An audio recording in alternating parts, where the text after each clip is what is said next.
الطعمية من الأكلات الحلوة الشهية لأي ست بيت بتعملها في مطبخها لولادها بحاجات بسيطة وموجودة كلها في مطبخك.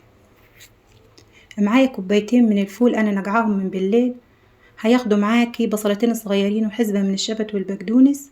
هياخدوا معاكي معلقة كزبرة، معلقة كمون، معلقة من الملح، وهياخدوا معاكي نص معلقة من البابريكا و5 فصوص من الثوم. هتحطي الخليط ده معاكي كله في الكبة وهتبدأ تضربيه. لو لقيتيه عصلك معاكي في الكبة يدوب حطي كده معلقتين من المية.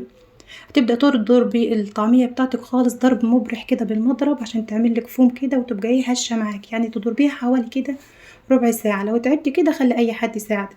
هتعزز الطعم بتاع الطعمية بإنك انت تحطي عليها سمسم، عايزة تحطي عليها سمسم عادي، مش عايزة ما تحطيش. بعد كده هتحطي الطاسة بتاعتك على النار وتحطي فيها الزيت بتاعك طبعا يسخن، وتبدأ تشكلي الطعمية. عايزة تشكليها بإيدك ماشي، عايزة تشكليها بالمعلقة. لو انت معاكي البتاع اللي بيعمل بيه الطعمية دهواتي عادي استخدمي أي حاجة تنفع انك انت تعملي بيها الطعمية. هتخليها تحمر على الناحية، وبعد كده لما تحمر خالص تبدأ تقلبيها بالشكل ده. شايفين اللون بتاعها اللهم بارك زي العسل. تبدأ تطلع الطعمية بتاعتك لما تاخد اللون ده. الطعمية بصراحة يعني كانت طعمها زي العسل. تبدأ بعد ما تطلعي دي تبدأ تحطي غيرها طبعا. عايزين يا بنات الطعمية تطلع حلوة معاكم خالص وتبقى مقرمشة، بصوا تحطوا سنة كده من السكر وانتوا بتضربوا الطعمية، بس ما تحطوش سكر تحلوا وبعد كده تقول الطعمية مش كويسة، لا يدوب سنة بسيطة على طرف المعلقة. بصوا بتودي الطعمية في حتة تانية خالص. الطعمية بتاعتي بعد ما استوت اللهم بارك شايفين يعني كانت زي العسل.